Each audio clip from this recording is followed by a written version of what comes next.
¿Crees que la estrella de David es un símbolo judío? ¿Crees que fue inspirada por Dios? Hay algunos que piensan inclusive que representa a Jesucristo.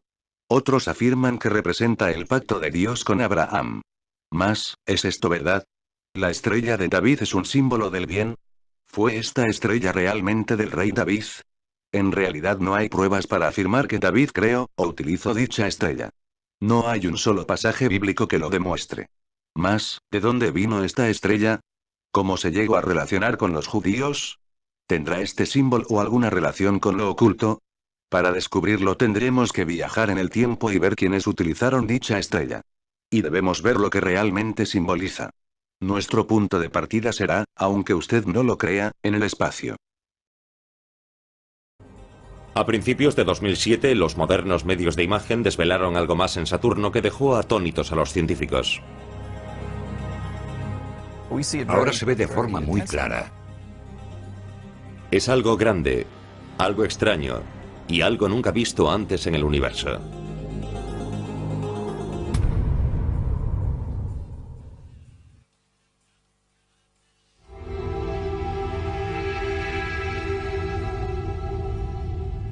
Saturno, el planeta más extraño pero también el más hermoso del sistema solar, acaba de hacerse aún más misterioso. En 1979, la nave espacial Voyager mostró una forma perfectamente geométrica en el polo norte del planeta. En octubre de 2006, la sonda Cassini descubrió que aún seguía allí. Es algo extraño y está allí de forma estable, no se desplaza por el planeta. El polo tiene forma hexagonal, un polígono de 6 lados que lo circunda a unos 78 grados latitud norte, y está allí siempre, sin variar de lugar.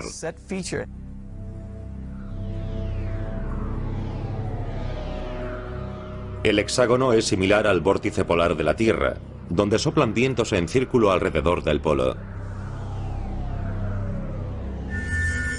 Dentro del vórtice de Saturno caben 4 tierras, y se adentra a 96 kilómetros en las nubes de Saturno. Lo que es aún más extraño es que el Voyager vio una nube diminuta girando a unos 100 metros por segundo, o sea 321 kilómetros por hora, y giraba dentro del hexágono. Se pensó que podría ser algo temporal, lleva ahí al menos 20 años, así que nos preguntamos qué será.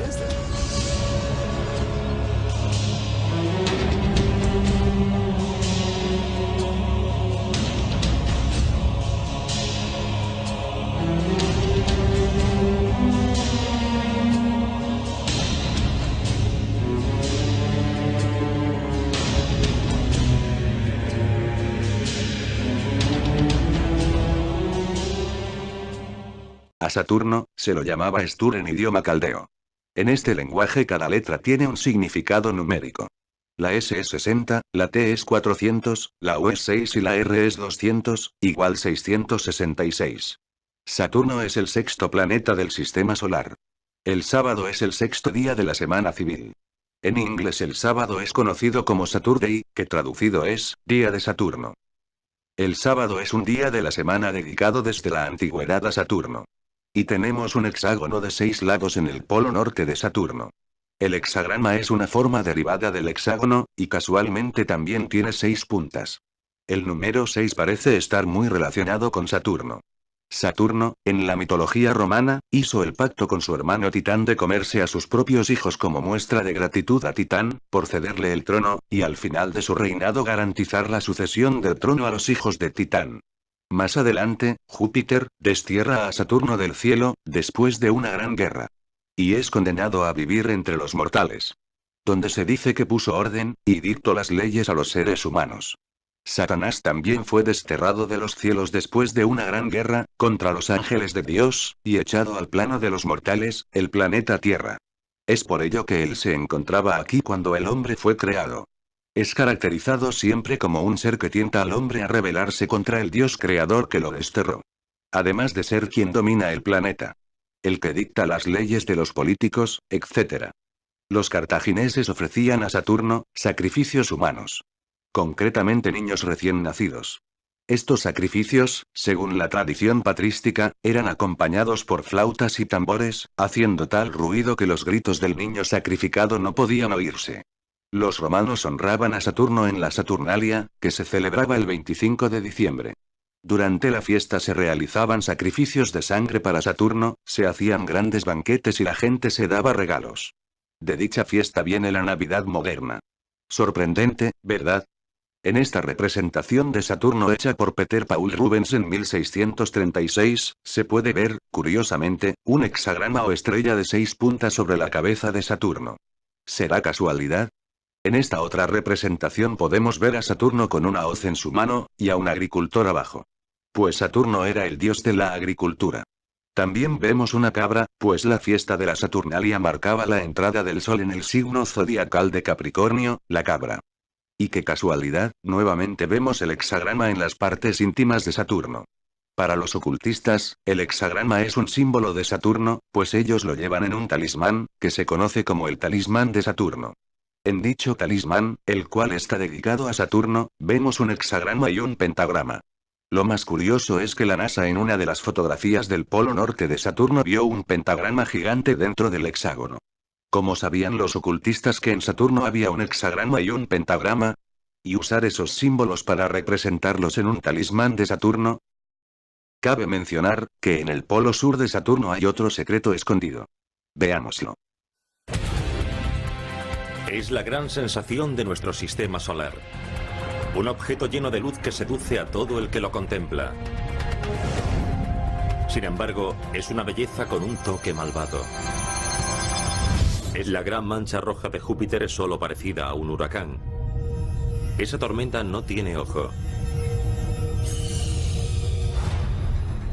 Sin embargo, la tormenta hallada en Saturno tiene las características de un huracán terrestre, con ojo incluido, con lo cual es la única de ese tipo en otro planeta.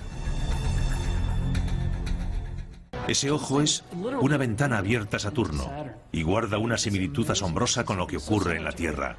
Todo ello posibilita su estudio. En esencia es un remolino de aire que se concentra en torno a un orificio, y justo en ese centro está el ojo. Tenemos un ojo en el polo sur de Saturno. Lo que se conoce como el ojo que todo lo ve. Y podemos encontrar varios ejemplos donde se han relacionado el pentagrama, el hexagrama y el ojo. Por ejemplo, en este grabado antiguo podemos ver los 3 símbolos de Saturno. En el famoso sello del billete de dólar tenemos tanto el hexagrama como el pentagrama y el ojo que todo lo ve.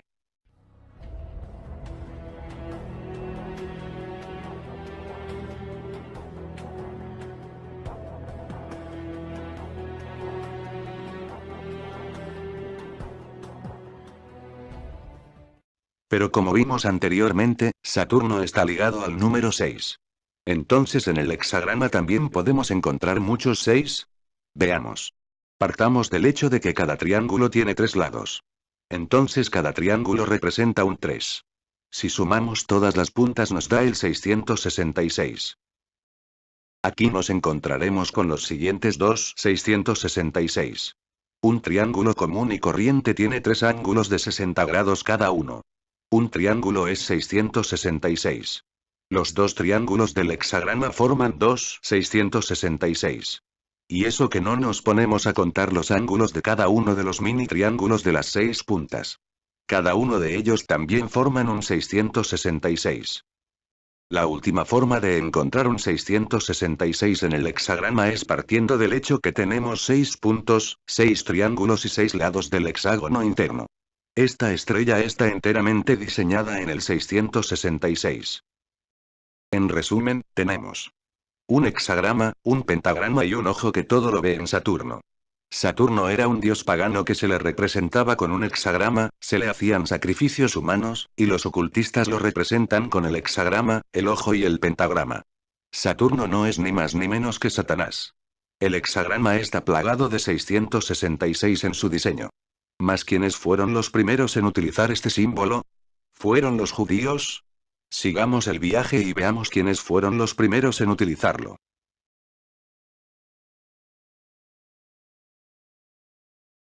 Los sumerios. Su civilización comenzó en el 3500 a.C., unos 5500 años desde nuestros días. Se la reconoce como la primer civilización conocida. Su imperio estuvo en las llanuras de los ríos Tigris y Éufrates. Ellos, en sus escritos dicen que fueron creados por los Anunnaki, una raza de extraterrestres. Anunnaki significa, los caídos del cielo. Y adivinen quién más cayó del cielo. Sí, Satanás y sus ángeles caídos. Los sumerios fueron demasiado adelantados a su época y se les adjunta la invención de las cosas que sería la base de una civilización. Los inventos de los sumerios fueron la rueda, la escritura, la ciudad, las leyes escritas, la medicina, sistemas hexagesimal, los ladrillos de adobe, las construcciones con arcos, la cerveza, sistemas avanzados de agricultura, y más cosas. ¿Será que todo eso lo aprendieron porque son muy listos? Es obvio que Satanás y sus secuaces se presentaron a los sumerios diciendo que eran sus creadores, y dándoles todos estos conocimientos, a cambio de ser adorados. ¿Qué es lo que el diablo siempre quiso del hombre en toda la historia? Los sumerios adoraban a un dios llamado Ninurta, hijo de Enlil. Era el dios de la tierra o el señor del arado, se decía que era un granjero, y se lo tenía asociado a la agricultura. Históricamente se lo asocia con Saturno, y al igual que él, está asociado a la agricultura. Y aquí, podemos ver al querido hexagrama de Saturno, en este tallado sumerio. Curiosamente también podemos ver la cabra en una de las esquinas, tal como en la representación de Saturno. El personaje que vemos sentado aquí, era Enlil, dios sumerio del viento y las tormentas. Del cual se decía que tenía un ojo, con el cual escudriñaba toda la tierra. Es decir, el ojo que todo lo ve. Pero hay algo más que ver en este diseño. Es ni más ni menos que la representación del sistema solar. Podemos ver todos los planetas conocidos en él, además de uno desconocido, que ellos llaman Nibiru, de donde dicen que vinieron los Anunnaki. Nuevamente digo. ¿Cómo es que pudieron conocer todos los planetas del sistema solar? Siendo que, por poner ejemplos, Plutón se descubrió el 18 de febrero de 1930, más de 5000 años después. En esta otra representación sumeria de los Anunnaki, vemos nuevamente la estrella de 6 picos. Como hemos visto, los sumerios fueron los primeros en utilizar el hexagrama. El cual les fue dado por los demonios, junto con todo su conocimiento. A partir de aquí este símbolo se ha desparramado por casi todas las culturas de la Tierra. Veamos ahora algunos ejemplos.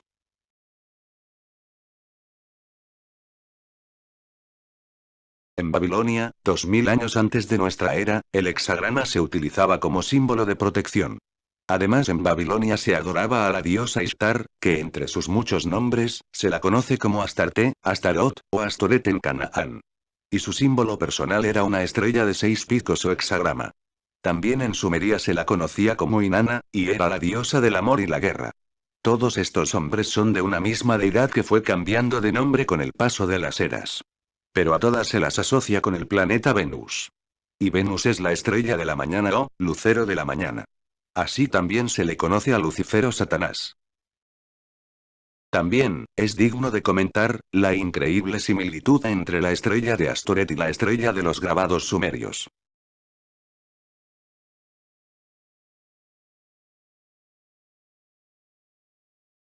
Egipto. En Egipto, el dios Apis, que era un becerro, tenía una estrella de 6 picos a su lado.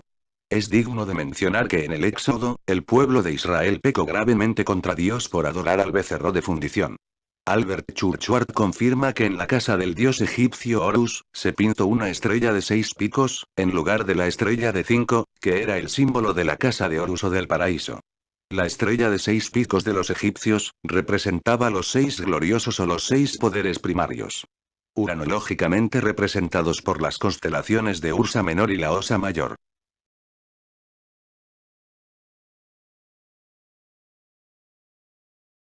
China. La estrella de 6 picos aparece en el I Ching, o libro de los cambios. Uno de los más ancianos documentos chinos donde aparece la estrella de 6 picos. El primero Qin contiene un sistema adivinatorio comparable a la geomancia, adivinación de la Tierra.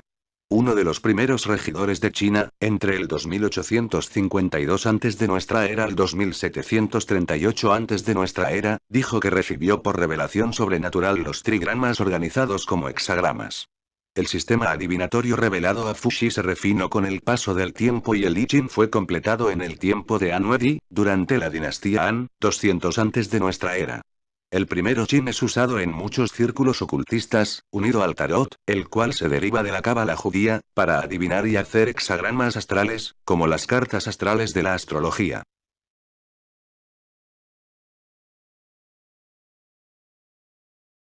Hinduismo. Para el hinduismo el hexagrama es un símbolo mandala llamado Satkona Yantra que se puede observar en antiguos templos hindúes del sur de la India, construidos hace miles de años. Simboliza el Naranarayana, o estado de meditación con un balance perfecto entre el hombre y la divinidad, el cual si se mantiene, da lugar al moksha, o nirvana, liberación de las ataduras del mundo terrenal y sus vínculos materiales. Los ejemplos del hexagrama utilizados en la India son inagotables. Y viene siendo usado desde hace miles de años.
En la India la estrella de 6 picos también es conocida como Surya Yantra. En el hinduismo Surya significa, la luz suprema. No es coincidencia que este nombre sea muy parecido a otro nombre de Satanás. A su vez, Yantra significa, instrumento o máquina. Por lo cual Surya Yantra lo que significa es instrumento de la luz suprema. En otras palabras, instrumento de Satanás.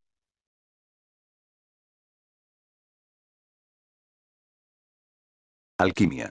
En el 800 al 600 antes de nuestra era, la estrella de 6 picos fue usada como símbolo para representar el arte de la alquimia, y era formada por unir el triángulo de agua con el triángulo de fuego.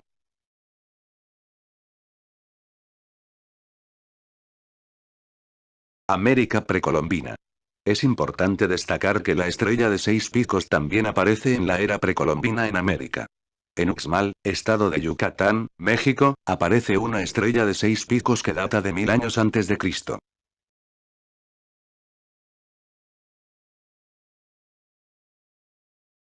Japón. En la cresta de Kagome, puede ser encontrada en una de las capillas Shinto más antiguas en Japón, que datan al siglo V antes de nuestra era.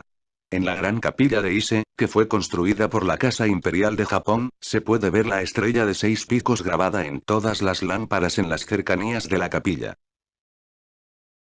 Os podría seguir poniendo ejemplos. Pero este símbolo está en casi todas las culturas de la Tierra.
Como broche de oro, es importante notar que este símbolo ha estado siendo grabado en los círculos de las cosechas, que supuestamente son hechos por ovnis y extraterrestres. ¿Qué dijeron los sumerios? Que los extraterrestres los habían creado y que los visitaban. Aquí tenemos el origen de este símbolo y quiénes fueron los que se lo entregaron al ser humano. Los ovnis, extraterrestres, no son más que demonios.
Como hemos visto, el hexagrama está en casi todas las culturas paganas de la Tierra.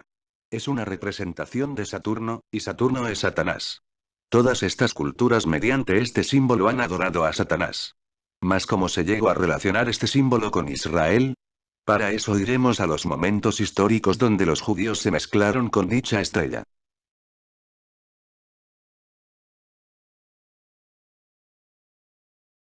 Estamos en el éxodo de Israel por el desierto. Como sabemos, ellos se desviaron de la adoración del verdadero Dios, y se fueron a los dioses paganos. Mas veamos lo que dice este interesante pasaje al respecto. En Amós 5, 22, 26, Dios dijo: Aunque me ofrezcáis holocaustos y vuestros presentes, no los aceptaré, ni miraré a las ofrendas de paz de vuestros animales engordados. Aleja de mí el ruido de tus cantos, que no escucharé las salmodias de tus instrumentos. Pero corra el juicio como las aguas, y la justicia como impetuoso arroyo. Me habéis ofrecido sacrificios y presentes en el desierto en 40 años, casa de Israel. Mas, llevabais el tabernáculo de vuestro Moloch, y Kiun, ídolos vuestros, la estrella de vuestros dioses que os hicisteis. Pero analicemos un poco. ¿Saben quién es Moloch? Moloch o Moloch Baal fue un dios de los fenicios, cartagineses y sirios. Era considerado el símbolo del fuego purificante. Generalmente Moloch es representado como una figura humana con cabeza de carnero o becerro. Sentado en un trono y con una corona u otro distintivo de realeza, como un báculo. Los sacrificios preferidos por Moloch eran los niños, especialmente los bebés. En los templos en los que se rendía culto a Moloch, se encontraba una enorme estatua de bronce del dios. Dicha estatua estaba hueca, y la figura de Moloch tenía la boca abierta y los brazos extendidos, con las manos juntas y las palmas hacia arriba, dispuesto a recibir el sacrificio. Dentro de la estatua se encendía un fuego que se alimentaba continuamente durante el ritual. En ocasiones los brazos estaban articulados, de manera que los niños que servían de sacrificio se depositaban en las manos de la estatua, que por medio de unas cadenas se levantaban hasta la boca, introduciendo a la víctima dentro del vientre incandescente del dios. Pero lo más revelador es que, diversos textos latinos se refieren a él como Cronos o Saturno. Cleitarchus, Diodorus Siculus, y Plutarco mencionan ofrendas de niños en llamas a Cronos o Saturno, que es la representación de Baal. Si el hexagrama es símbolo de Saturno, y Moloch es Saturno, ¿cuál creen que es la estrella que menciona la Biblia? ¿Recuerdan el talismán de Saturno? ¿Qué es lo que hay dentro del hexagrama? Sí, una cabeza de becerro. Con la cual se representaba a Moloch. Algo bastante curioso, lo vemos en esta escultura hindú, de un becerro, con el hexagrama en su costado. Seguramente que los israelitas hicieron algo similar. En la Biblia hay otro pasaje que describe el mismo acontecimiento. En Hechos 7, 41, 42, 43, está escrito. En aquellos días, hicieron un becerro, y ofrecieron sacrificio al ídolo, y se regocijaban en las obras de sus manos. Pero Dios se apartó de ellos y los entregó para que sirvieran, adoraran, al ejército del cielo, los cuerpos celestes. Como está escrito en el libro de los profetas. ¿Acaso fue a mí a quien ofrecieron víctimas y sacrificios en el desierto por 40 años, casa de Israel? Antes, trajisteis el tabernáculo de Moloch, y la estrella de vuestro dios Renfán. Figuras que os hicisteis para adorarlas. Os transportaré, pues, más allá de Babilonia. Ahora pues, ¿quiénes son Kiun y Renfán? Recordemos que Renfán aparece en el Nuevo Testamento, el cual fue escrito en griego, como parte de una cita al Antiguo Testamento que fue escrito en hebreo.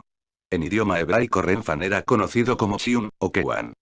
Y lo más destacable es que los asirios denominaban, Kewan, o Caiban, al planeta Saturno. Renfán se corresponde con Raipan, que es una transcripción alterada por la traducción del hebreo conocida como la Septuaginta, de Kaiwepon, Kewepon, equivalente al Ak, Kaimepon, el cual, es el sobrenombre asirio de Saturno. Renfán, era conocido en el Antiguo Testamento como el dios Kiun. Cabe mencionar, que en el Viejo Testamento se mencionan a Moloch y Kiun, y en el Nuevo Testamento mencionan a Moloch y Renfán. ¿A dónde se fue Kiun? Fue simplemente, un error de traducción. En conclusión, Renfán y Kiun son lo mismo. Y son la representación de Saturno. Moloch a su vez también era la representación de Saturno. ¿Cuál creen ustedes que era la estrella de Renfán?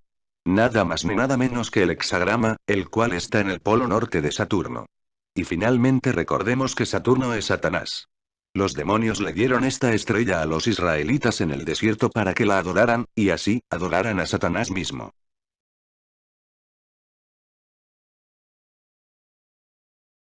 Como dijimos al comienzo, el rey David no tuvo nada que ver con esta estrella. Ningún pasaje bíblico lo demuestra. Mas su hijo Salomón, se apartó de Dios, y adoró a los dioses que tienen asociación con el hexagrama y con Saturno. De hecho, los ocultistas llaman al hexagrama el sello de Salomón, cuentan que Salomón llevaba un anillo con el hexagrama, y que éste le daba muchos poderes sobrenaturales. En Primera de Reyes, capítulo 11, versículos del 4 al 10, podemos leer. Y cuando Salomón era ya viejo, sus mujeres inclinaron su corazón tras dioses ajenos, y su corazón no era perfecto con Jehová su Dios, como el corazón de su padre David. Porque Salomón siguió a Astoret, diosa de los sidonios, y a Milcom, ídolo abominable de los amonitas. E hizo Salomón lo malo ante los ojos de Jehová, y no siguió cumplidamente a Jehová como David su padre. Entonces edificó Salomón un lugar alto a Quemos, ídolo abominable de Moab, en el monte que está enfrente de Jerusalén, y a Moloch, ídolo abominable de los hijos de Amón. Así hizo para todas sus mujeres extranjeras, las cuales quemaban incienso y ofrecían sacrificios a sus dioses. Y se enojó Jehová contra Salomón, por cuanto su corazón se había apartado de Jehová Dios de Israel, que se le había aparecido 2 veces, y le había mandado acerca de esto, que no siguiese a dioses ajenos. Mas él no guardó lo que le mandó Jehová. Podemos ver, que Salomón edificó altares para Moloch, que no es más que Saturno. Otro dato importante es que Milcom es una mala traducción de Moloch. Nuevamente el cambio de nombre fue un error traductorio de la Septuaginta. Más unas líneas más adelante dice Moloch textualmente. Y además vemos que Salomón adoró a Astoret. ¿Recuerdan a Astoret y el hexagrama que porta en su cabeza? Conocida también como Astarot, Astarte, Istar, Isis, Inanna, etc. En 2 de Reyes 23:13, leemos. Asimismo profanó el rey los lugares altos que estaban delante de Jerusalén, a la mano derecha del monte de la destrucción, los cuales Salomón rey de Israel había edificado a Astarot, abominación de los sidonios, y a Quemos abominación de Moab, y a Milcom abominación de los hijos de Amón. También hay que mencionar, que en los rituales de adoración a Quemos, eran realizados sacrificios de seres humanos. Otro dato curioso es que Salomón estaba relacionado al conocido 666. Primera de Reyes 10:14. El peso del oro que Salomón recibía en un año, era 666 talentos de oro.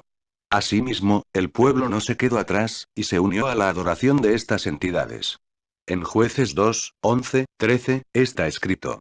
Y los hijos de Israel hicieron lo malo ante los ojos de Jehová, y sirvieron a los Baales. Y dejaron a Jehová el Dios de sus padres, que los había sacado de la tierra de Egipto, y se fueron tras otros dioses, los dioses de los pueblos que estaban en sus alrededores, a los cuales adoraron. Y provocaron a ira a Jehová. Y dejaron a Jehová, y adoraron a Baal y a Astarot. Baal también está asociado a Saturno. Y en Primera de Reyes 11:31-33, leemos.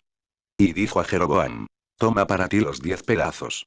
Porque así dijo Jehová Dios de Israel. He aquí que yo rompo el reino de la mano de Salomón, y a ti te daré 10 tribus. Y él tendrá una tribu por amor a David mi siervo, y por amor a Jerusalén, ciudad que yo he elegido de todas las tribus de Israel. Por cuanto me han dejado, y han adorado a Astoret, diosa de los sidonios, a Quemos dios de Moab, y a Moloch, dios de los hijos de Amón. Y no han andado en mis caminos para hacerlo recto delante de mis ojos, y mis estatutos y mis decretos, como hizo David su padre. Por lo tanto, resumiendo, Salomón levantó altares a Astoret, a Moloch, y a Quemos. Astoret tenía el hexagrama como símbolo. Moloch era Saturno, y su adoración, al igual que la de Quemos, requería sacrificios humanos. Y junto con Salomón y sus mujeres, todo el pueblo terminó adorando a estas entidades. Está más que claro que Salomón fue quien metió el hexagrama por segunda vez en el pueblo de Israel. A partir de todos estos acontecimientos, el rey Salomón pasó a relacionarse con la Cábala. Los cabalistas afirman que Salomón practicaba la Cábala, que es una forma de brujería. En el ocultismo hay una rama que se llama la magia de Salomón o magia gotía, y dicen que el hexagrama es el símbolo más poderoso para la brujería. La masonería también venera a Salomón. Veamos lo que este brujo tiene que decir al respecto. Bom dia para quem é de bom dia, boa noite para quem é de boa noite. Meu nome é Anael dos Santos, conhecido mundialmente como o Rei da Magia. Trabalho com a espiritualidade desde meus 12 anos de idade, quando fui iniciado na Umbanda, Quimbanda e Candomblé. Com o passar dos anos, fui me aprofundando em diversas formas de magia. Hoje, sou um dos primeiros magos do Brasil e do mundo que pratica a magia goétia, a magia de Salomão. Uma magia muito conhecida pela força do seu poder. Tudo que as pessoas já intentaram em outras formas de magia e não alcançaram, quando recorrem à goétia, conseguem obter o resultado daquilo que estavam buscando. É uma das formas de magia mais fortes que nós já podemos ter presenciado. A magia de Salomão. Salomão foi um rei rico, poderoso, teve muitos amores e não teve do que se reclamar. Fundou o templo de Salomão, o templo em Jerusalém. Foi um homem ao qual Jeová lhe confiou várias riquezas, e nós utilizamos as mesmas ferramentas que Salomão usou. Salomão descobriu que através de pentagramas, de hexagramas, da estrela de Salomão e de evocações a espíritos infernais da Goétia, ele conseguiria obter resultados positivos na sua vida financeira, na sua vida amorosa e na sua vida espiritual. Eu vou estar falando hoje para você um pouco mais sobre o hexagrama. Por exemplo, aonde você pode aprender mais sobre o hexagrama, eu vou estar mostrando no final desse vídeo os livros que falam do hexagrama. Você vai ficar assim admirado e admirada de quantos livros que falam do hexagrama. Eu peguei uma editora só e ali descobri dezenas de livros que falam do hexagrama. E você vai ver que o hexagrama está presente na Umbanda, na magia cigana, na maçonaria, muito forte na maçonaria, na Goétia, na magia de Salomão. O hexagrama está presente no Telema, ele está presente na magia egípcia. Então o hexagrama e a pirâmide, que o hexagrama são duas pirâmides, uma para cima e uma para baixo, ele está em todas as formas de magia. Para você entender a força. Não adianta eu falar para você, olha, o hexagrama é o símbolo mais forte da magia, é o símbolo mais forte do ocultismo, se eu não te provar. Satanás, siendo experto en el arte de camuflarse, engaña a muchos haciéndoles creer que el hexagrama que no lleva círculo alrededor, no es usado para su invocación. Pero no es verdad. Cualquier hexagrama, no importando si tiene círculo o si no lo tiene, si es plano o entrelazado. Todo hexagrama representa lo mismo y es la adoración a Satanás. Este anel é uma joia e nós temos um preço especial no ouro, um preço muito bom pelo número de anel que nós pedimos. Principalmente os meus irmãos maçons pedem muito este anel em ouro.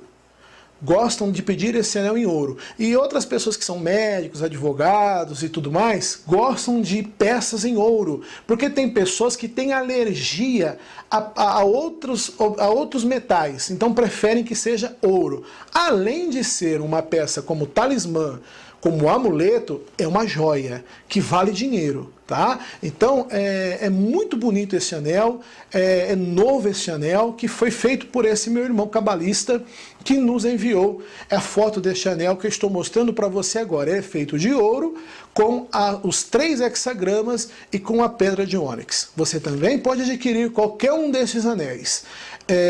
Todos vão com a consagração. Eu tenho do número 10 até o número 36.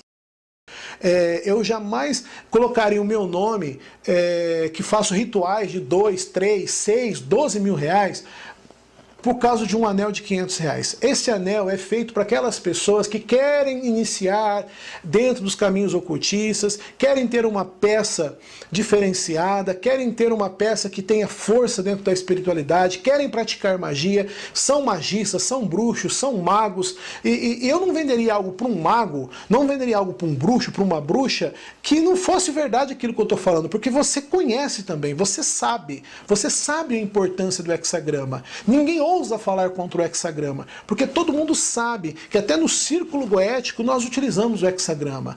Em tudo nós utilizamos o hexagrama. Então nós temos aí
¿Usted continuará creyendo que este símbolo es de Dios? ¿Seguirá venerándolo, e identificándose con él?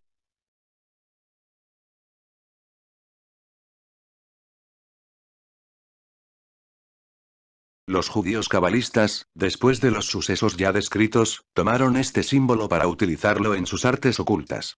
Lo cual se intensificó cuando los judíos fueron llevados a Babilonia. Allí los judíos ocultistas, se embotaron de la brujería babilónica, unida a sus creencias cabalísticas. En la Cabala, este símbolo puede ser encontrado en el cubo de Metatrón, el cual es un poderoso símbolo cabalístico. No es más que un hexágono, y en su interior casi siempre podemos ver dos hexagramas. Esta figura está relacionada con la flor de la vida, un símbolo ocultista muy antiguo.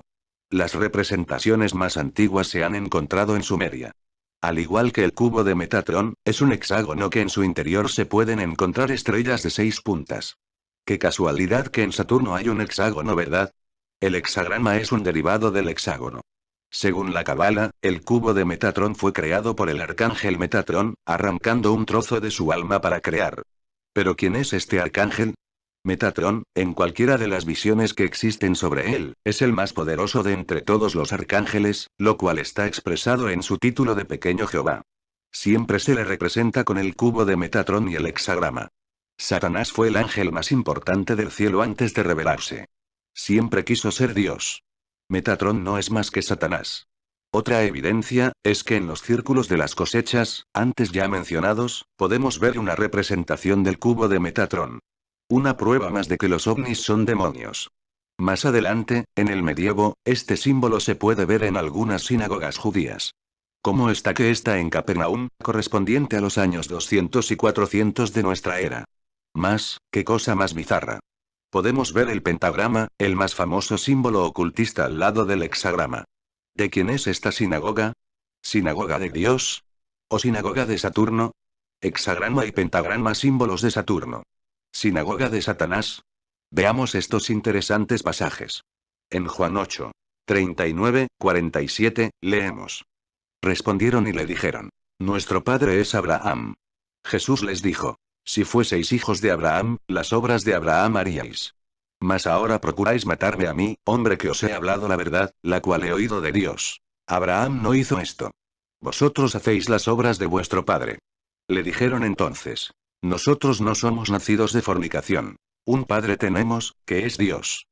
Jesús entonces les dijo: Si Dios fuese vuestro padre, ciertamente me amaríais. Porque yo de Dios he salido, y he venido. Pues no he venido de mí mismo, sino que Él me envió. ¿Por qué no entendéis mi lenguaje? Porque no podéis escuchar mi palabra. Vosotros sois de vuestro padre el diablo, y los deseos de vuestro padre queréis hacer. Él ha sido homicida desde el principio, y no permaneció en la verdad porque no hay verdad en él. Cuando habla mentira, de suyo habla, porque es mentiroso y padre de mentira. Y porque yo os digo la verdad, no me creéis. ¿Quién de vosotros me redarguye de pecado? Y si digo la verdad, ¿por qué vosotros no me creéis? El que es de Dios, las palabras de Dios oye. Por eso no las oís vosotros, porque no sois de Dios. Sí, los cabalistas y las sociedades secretas estaban en la época de Jesús, y como no lo estarían, si han estado mezclados con los judíos verdaderos desde Salomón. Ellos mataron a Jesús, porque eran adoradores de Satanás. Los fariseos de esa época eran cabalistas, por eso Jesús y Juan el Bautista les llamaban generación de víboras, hijos de Satanás. Estos han continuado existiendo desde Salomón hasta la actualidad. Leamos Apocalipsis 3, 9.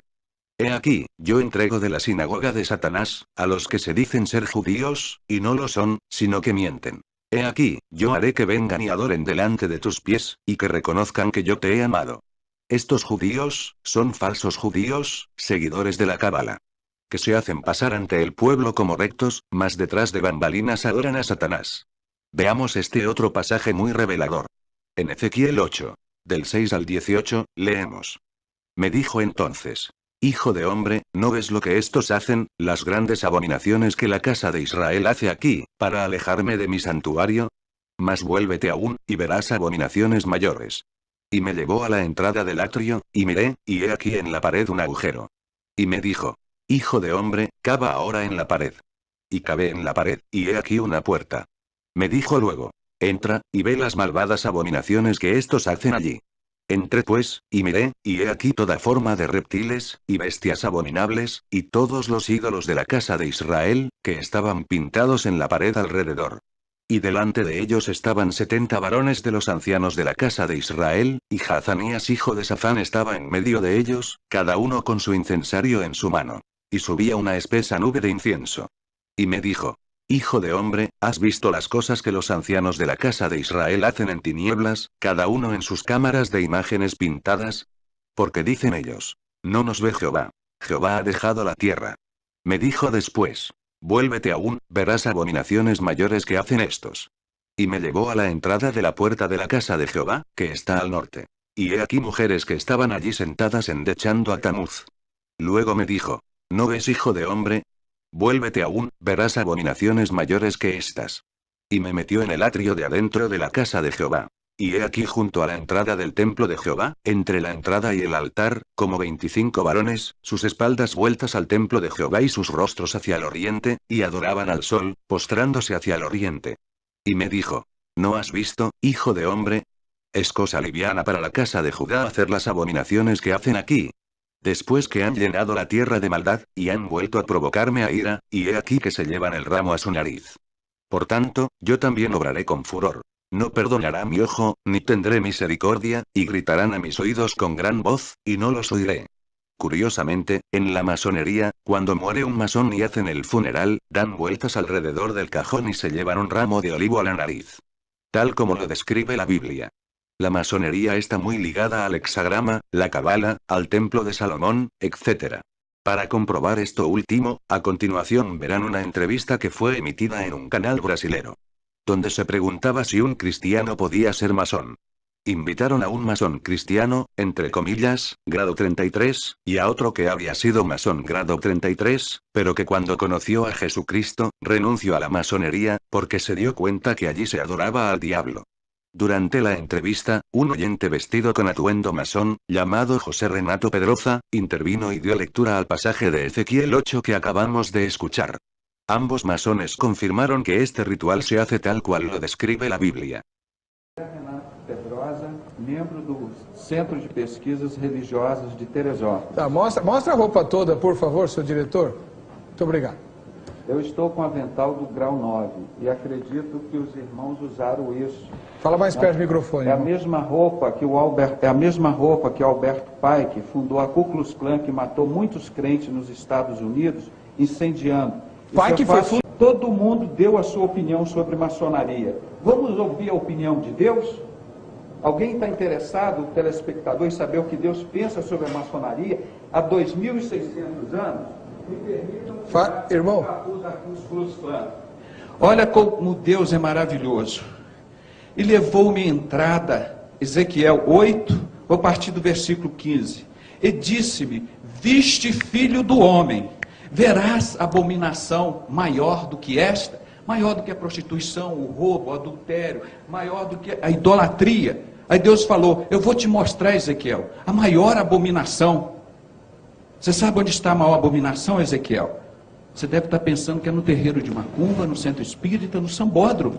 Os irmãos do auditório, da televisão, preste atenção, é Deus falando, vão ouvir a opinião de Deus sobre a maçonaria. E ele disse: e levou-me para o átrio interior da casa do Senhor. Não foi para o terreiro de Macumba. Deus levou Ezequiel para a casa do Senhor há 2.600 anos. E disse: eis que na entrada do templo do Senhor, entre o pórtico e o altar, cerca de 25 homens de costa para o templo do Senhor, com o rosto virado para o oriente, eles adoravam o sol virado para o oriente. Esse obelisco, a pirâmide, é o deus Ra que fundou o mundo, segundo eles, On, Osíris. Toda essa blasfêmia é uma série de Deus, como o próprio homem na maçonaria, o Abimael, foi Deus também. Eles provam isso. Antes de dizer isso, ele diz: Buda não é Deus, Maomé não é Deus, Confúcio não é Deus, Jesus Cristo não é Deus. Aí diz: agora é a divinização do homem. Está no livro deles. Agora, nós vamos ver o que Deus continua dizendo aqui. E adoravam o sol, virados para o oriente. Então me disse: viste, filho do homem, a coisa mais leviana? O auditório, eu não sei se sabe que a coisa leviana é coisa porca, suja, imunda, imoral. Isso é Deus perguntando para Ezequiel, você já viu? Aí então ele chega, eu já estou encerrando. Então, viste coisa mais leviana? Na casa de Judá. Ele é específico na casa de Cristo, na linhagem de Cristo. Mas qual a vinculação disso com a maçonaria? Eu vou chegar agora. Aí, e ele está dizendo aqui, e essas abominações que fazem aqui, é dentro da casa do Senhor, não é lá na loja maçônica, não, fazem aqui na casa do Senhor. Então, havendo enchido a terra de violência, tornam a me irritar. O maçom irrita a Deus, me irrita também. Mas eu amo maçom. Onde é que o irmão vê maçonaria nesse texto? Estou chegando, pastor, só um minutinho, Mas que isso é a opinião de Deus. Então eles disseram aqui, Albert Pike preparou a primeira, segunda e terceira guerra mundial, fundou a Ku Klux Klan, fundou a máfia, são os homens mais violentos do mundo. O Hitler, ninguém fala que ele era maçom, ele juntou com a igreja católica, matou 52 milhões de pessoas, inclusive 6 milhões e 600 mil de judeus. Pelo que também, aí ele diz aqui, tornam a me irritar.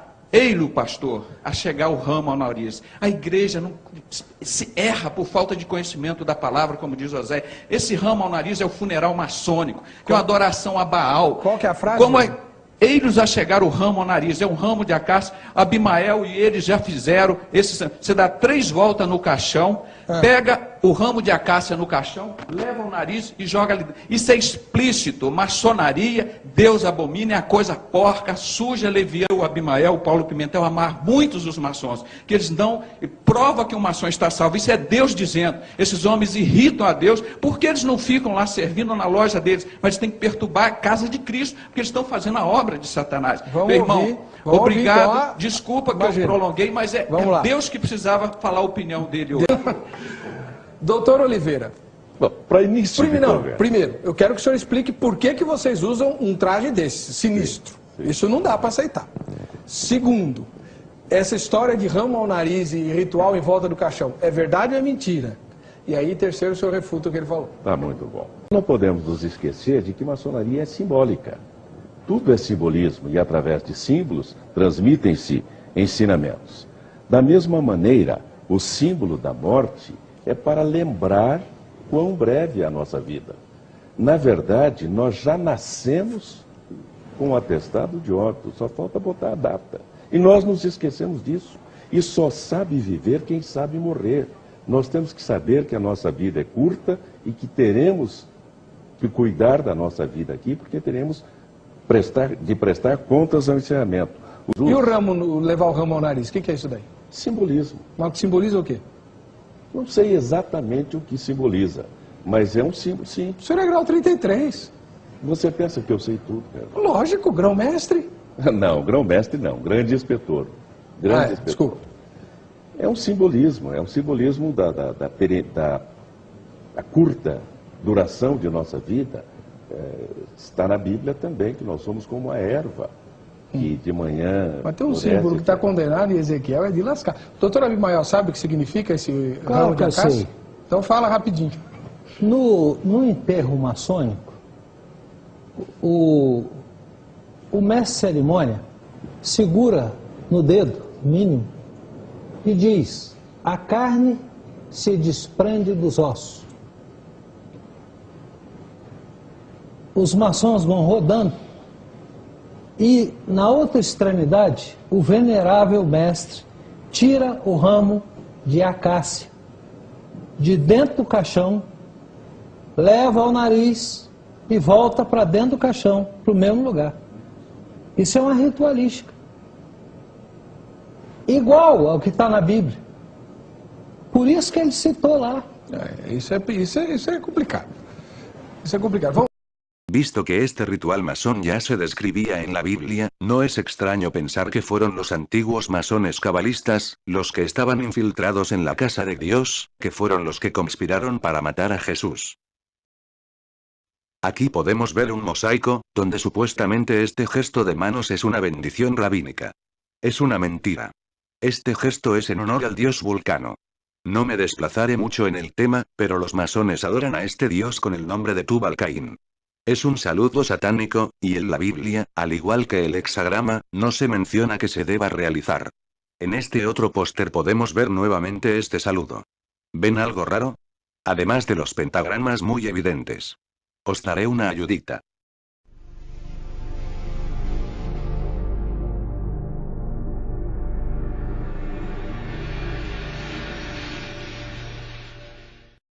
Veamos unas citas de Wikipedia. La primera fuente literaria que se refiere a la estrella de David, es el Eshkol HaKofer, obra del caraíta Judá Hadasí, escrita en el año 1150. Quien establece una clara relación entre los nombres de los seres celestiales, el objeto ritual y la presencia del signo de David. Él, escribió. 7 nombres de ángeles preceden la mezuzá. Miguel, Gabriel, y así sucesivamente. El tetragramatón te protege. Y de igual modo el signo llamado, el escudo de David, está emplazado al lado del nombre de cada ángel. A través de esta observación, Hadasí es el primero en expresar por escrito el carácter protector que el pueblo de Israel le atribuye a la estrella de David, a la que percibe como un verdadero escudo. Esto es paganismo puro. Tetragramatón es el nombre de un demonio de la Cábala. Y pensar que un hexagrama te protege es una blasfemia contra Dios. ¿Cómo van a poner la fe en un amuleto antes que a Dios? Como algunos de internet, que andan diciendo que Israel llevaba el hexagrama en sus escudos para poder ganar en el campo de batalla. ¿Se olvidan que era Jehová que les permitían ganar? No una estrella hecha por manos de hombres. Sin contar, que no hay pruebas arqueológicas que demuestren esto, lo cual no es más que una teoría sin fundamento. A pesar de todo esto, durante el transcurso de nuestra era, el hexagrama casi que no era conocido por la mayoría de judíos, y no representaba al judaísmo. Era más bien conocido como símbolo mágico que los brujos y ocultistas utilizaban en sus rituales. Por poner un ejemplo, el hexagrama está presente en el logotipo de la Sociedad Teosófica, fundada por Elena Blavatsky el 17 de noviembre de 1875. Ella era una reconocida ocultista y espiritista. Resumiendo, desde Salomón hasta hace menos de 200 años, el hexagrama solo era usado por cabalistas, brujos, ocultistas, etc. Algunas sinagogas lo portaban, mas, eran sinagogas de Satanás y sus rabinos eran cabalistas y no adoraban al verdadero Dios. Mas ¿qué pasó en los últimos siglos para que este símbolo se asociara tan fuertemente con los judíos? Para eso continuaremos el trayecto para ver quiénes popularizaron este símbolo.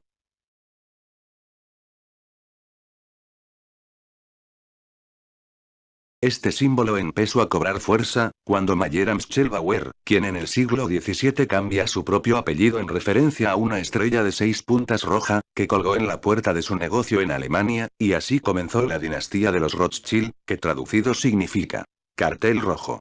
Luego, la familia de Rothschild incorporó este símbolo en su escudo de armas. A partir de aquí este símbolo empezó a considerarse como judío, ya que los Rothschild dicen ser una familia judía. En realidad, los Rothschild son cabalistas, masones, illuminatis, y son una de las 13 familias que controlan el planeta. Su fortuna está valuada en 500 trillones de dólares. Ni millones, ni billones. 500 trillones. Ellos fueron y siguen siendo los principales promotores del Estado de Israel. Ellos financiaron la construcción del Parlamento de Israel, y el edificio de la Corte Suprema israelí. Edificio que está lleno de simbología masónica Illuminati. Un tiempo después, el hexagrama y la moderna bandera de Israel hicieron su primera aparición, en la forma que todos conocemos hoy en día, en el año 1891 como la bandera del movimiento sionista. Oficialmente, se dice que Theodor Herzl fue el fundador del movimiento sionista.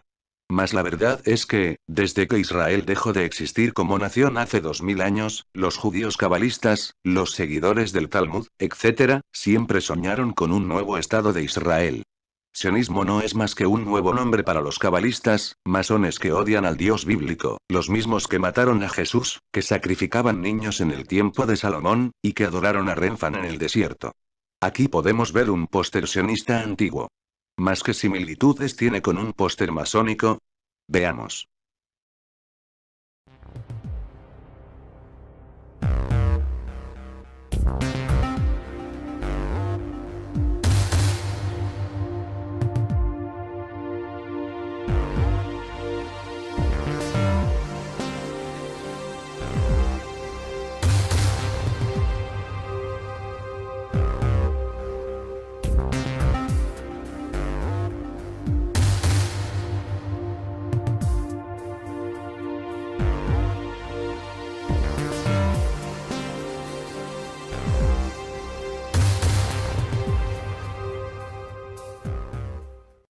La masonería también siempre soñó con reconstruir el templo de Salomón. Y para poder llevar esto a cabo, era necesario un Estado de Israel en Jerusalén. Todos sabemos qué dice la Biblia sobre reconstruir ese templo. Cuando sea levantado el anticristo se sentará en él para gobernar el nuevo orden mundial que los masones cabalistas Illuminatis siempre han querido. Algo que queda plasmado en el billete de $1. En él podemos ver dos hexagramas, uno en la cabeza del águila y otro escondido en la pirámide. Si ponemos el hexagrama sobre la pirámide nos dará la palabra masón. El hexagrama está muy presente en la masonería. Y no es de extrañar, los masones también estudian la Cábala, y adoran al mismo Dios, que es Satanás.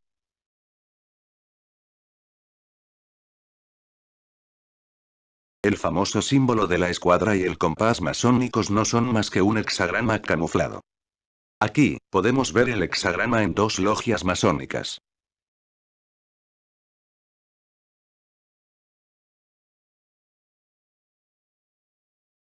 Escudo del cónclave masónico de Inglaterra. El broche de oro lo podemos ver en esta imagen de un ritual de iniciación masónico, donde se puede ver dos hexagramas en el fondo. Lo que esta persona está haciendo es puramente masónico. Ya que ponerse una soga al cuello y vendarse los ojos, además de subirse el pantalón o dejar el hombro al descubierto es lo que hacen los masones al iniciarse. El hexagrama llegó a su máxima popularidad durante el Holocausto de Hitler, donde se obligó a los judíos a portar este hexagrama. Más, todo esto fue planeado por la élite sionista masónica cabalista, para poder crear su ansiado Estado de Israel. Hitler era masón, y se le puede ver realizando diversos símbolos masónicos como el de juntar los dedos de en medio y el hacer la pirámide con las manos. Además Hitler era seguidor de la Sociedad Teosófica de Elena Blavatsky, y de la Sociedad de Thule, de los cuales sacó la esvástica para su bandera. La esvástica nazi no es más que un culto a Saturno, al cual también se lo conoce como el Sol Negro, y se lo identifica con un cubo de color negro. El hecho de que a Saturno se lo identifique con un cubo, es que el hexágono del polo norte de Saturno es, tanto un hexagrama como un cubo en 3 dimensiones. ¿Recuerdan el cubo de Metatron? Es un cubo en 3D, con un hexagrama en su interior. El hexagrama también forma un cubo en el hexágono interno. El color negro se le asocia a Saturno, porque los místicos dicen que Saturno era un sol que dejó de brillar, y se tornó oscuro. Además, también es por el efecto que ocurre en un eclipse de Saturno, donde los anillos resplandecen como si fueran rayos solares, pero el centro queda convertido en una bola oscura, un sol negro. Como se ve en esta fotografía de la NASA, tomada por la nave espacial Cassini. Alguno dirá que esto es imposible. Como conocían en la antigüedad este fenómeno, si recién en tiempos modernos se puede ver este eclipse utilizando naves espaciales. Mas los demonios sí lo ven, y le pasaron esos conocimientos a los brujos, así como el hexagrama. Y la suma de estas dos representaciones, son el cubo de color negro. El cubo negro no solo está presente en la esvástica nazi. En la actualidad hay muchos cubos negros. Aquí podemos ver uno en la sede de los Rockefeller en Manhattan, tienen esto ahí porque ellos son adoradores de Saturno. Pero hay otros más. Este está en Santa Ana, California. Este otro, se encuentra en Dinamarca. Este otro se encuentra en Australia. Los musulmanes, están obligados al menos una vez en su vida, a venir a adorar a este cubo negro gigante que se encuentra en la Meca, en Arabia Saudita. Tienen que dar 7 vueltas alrededor del cubo negro. Que casualmente esto forma algo parecido a los anillos de Saturno. Supuestamente dentro del cubo se encuentra un meteorito que cayó del espacio. Solo faltaría que ese meteorito haya venido de Saturno. Los judíos, se ponen un cubo negro llamado tefilín en la cabeza, cuando van a hacer sus oraciones. ¿De dónde sacaron que había que ponerse un cubo negro para orar? Están adorando a Saturno. En los ocultistas, el hexagrama se lo usa durante los sacrificios rituales, y por esto Hitler marcó los judíos con este símbolo, en modo de sacrificio masivo para Satanás. Y para dejar bien claro que la élite sionista masónica estaba detrás, a modo de firma. Además esto serviría de excusa en el futuro para identificar este símbolo con Israel. Al final, todo salió según lo planeado. Otra prueba de que el Estado de Israel, el Holocausto, el sionismo, etc. fueron planeados por la masonería cabalística. Lo encontramos en una carta escrita por Albert Pike, quien fue uno de los masones de grado 33 más importantes del siglo XIX. Dicha carta fue escrita el 15 de agosto de 1871 y dirigida a Giuseppe Mazzini. Otro masón muy importante creador de la mafia italiana. Según Albert Pike, el contenido de dicha carta le fue revelado mediante su guía espiritual. Digámoslo sin tapujos, la recibió de un demonio. Durante un breve periodo, esta carta se exhibió en la biblioteca del British Museum de Londres. No duró mucho tiempo en exhibición.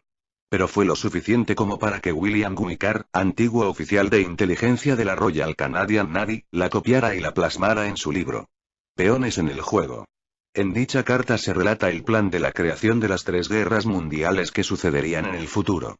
2 de ellas se cumplieron a la perfección. La última está por suceder. Pero sin más rodeos, veamos lo que decía la carta. Primera Guerra Mundial. La Primera Guerra Mundial debe producirse para permitir a los Illuminati derrocar el poder de los zares de Rusia y hacer de ese país una fortaleza de ateísmo comunista. Las divergencias causadas por los agentes de los Illuminati entre los imperios británico y alemán se usarán para fomentar esta guerra. Al final de la guerra, el comunismo se erigirá y usará para destruir a otros gobiernos y para debilitar a las religiones. Segunda Guerra Mundial. La Segunda Guerra Mundial debe fomentarse aprovechándose de las diferencias entre los fascistas y los sionistas políticos. Esta guerra debe fomentarse para que el nazismo sea destruido y el sionismo político sea suficientemente fuerte para crear un Estado soberano de Israel en Palestina. Durante la Segunda Guerra Mundial, el comunismo internacional debe hacerse suficientemente fuerte para contrarrestar a la cristiandad, que entonces será constreñida y controlada hasta el tiempo que la necesitemos para el cataclismo social final. Cabe decir que Karl Marx, Joseph Stalin, Hitler, etc. Todos eran masones que cumplían con la agenda sionista. Como dije anteriormente, el Holocausto fue planeado para poder crear el Estado de Israel. Veamos lo que dice la carta sobre la Tercera Guerra Mundial. La Tercera Guerra Mundial se fomentará aprovechando las diferencias causadas por los agentes de los Illuminati entre los sionistas políticos y los líderes del mundo islámico. La guerra debe conducirse de un modo que el Islam, el mundo arábico musulmán, y el sionismo político, el Estado de Israel, se destruyan mutuamente. Mientras tanto, las otras naciones, una vez más divididas sobre este asunto, se verán obligadas a luchar hasta el punto de la completa extenuación física, moral, espiritual y económica. Desataremos a los nihilistas y a los ateístas, y provocaremos un cataclismo social formidable que en todo su horror mostrará claramente a las naciones el efecto del ateísmo absoluto, origen de la crueldad y de los disturbios más sangrientos. Entonces, en todas partes, los ciudadanos, obligados a defenderse contra la minoría mundial de revolucionarios, exterminarán a esos destructores de la civilización, y la multitud, desilusionada con la cristiandad, cuyos espíritus teísticos estarán desde ese momento sin brújula ni dirección, ansiosos por un ideal, pero sin saber dónde dirigir su adoración, recibirán la verdadera luz a través de la manifestación universal de la doctrina pura de Lucifer. Sacada finalmente a la vista pública. Esta manifestación resultará a partir del movimiento reaccionario general que seguirá a la destrucción de la cristiandad y el ateísmo, ambos conquistados y exterminados al mismo tiempo. Como podemos ver, la creación del Estado de Israel, la Segunda Guerra Mundial, el Holocausto, y el actual movimiento sionista, ya habían sido planeados por los masones un siglo antes de que pasara. Si este símbolo es supuestamente judío, porque se lo puede encontrar en el catolicismo. Hasta el expapa Benedicto XVI lo llevaba en su mitra. Se lo puede ver en diversas catedrales y pinturas católicas.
Lo peor de todo, es que este símbolo se ha metido dentro de las iglesias evangélicas, y muchos predicadores supuestamente cristianos lo ponen en los altares. Este símbolo no tiene nada de cristiano, representa muerte y sufrimiento. Es la representación de Saturno, y casi todas las culturas paganas lo han utilizado para adorar a Satanás. Los judíos lo tomaron cuando adoraron a los dioses paganos que representan a Saturno, como Moloch y Renfán. Hoy en día, a Moloch se lo representa como un búho, y es adorado en un parque de Estados Unidos conocido como el Bohemian Grove, donde se reúnen los políticos más importantes del mundo, todos ellos masones sionistas, a realizar sacrificios humanos para Moloch, alias Saturno, alias Satanás. Salomón y todo el pueblo adora a estos dioses paganos que son representación de Saturno, y en Saturno hay un hexagrama. Luego los cabalistas y falsos judíos tomaron este símbolo y lo pusieron en sus sinagogas. Luego surgieron los Illuminati, los Rothschild, el movimiento sionista, etc. Mas todos ellos son ocultistas, que al igual que la brujería moderna, utilizan este símbolo para sus rituales. El hexagrama es un símbolo de Satanás, tiene el 666 en todas partes de su diseño y ningún cristiano debe tener estos símbolos en su casa, ni en sus iglesias. Estos símbolos son una puerta de entrada para los poderes demoníacos, sin importar si tiene o no tiene círculo. Esto último es una gran mentira que Satanás ha propagado para que la gente piense que sin círculo, el hexagrama es positivo. Para ir terminando, os recomiendo que lean el libro La estrella de 6 puntas, de O.J. Graham. El libro La estrella de 6 puntas, de O.J. Graham, es el primer trabajo académico que documenta el origen y el uso histórico de este símbolo. Explica cómo de Egipto llegó a Salomón y se introdujo luego en la magia árabe, en la brujería en general, en las prácticas de los druidas y en la masonería. Narra también cómo llegó mucho más tarde a Mayer Amschel-Bauer, quien en el siglo XVII cambia su propio apellido en referencia a esta estrella de 6 puntas roja que colgó en la puerta de su negocio en Alemania, y así comenzó la familia de Rothschild. Luego la familia de Rothschild incorporó este símbolo en su escudo de armas. La investigación que este libro hace de la estrella de 6 puntas, remonta a esta a través de la cábala, a la astrología, y más tarde a Hitler, quien ordenó, como ya mencionamos, que los judíos se coloquen una estrella de 6 puntas amarilla durante el Holocausto, al símbolo sionista y a la bandera del Estado de Israel y más allá. En la descripción os dejaré unos cuantos enlaces que os pueden servir para informarse más del tema.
No, no, hay peor ciego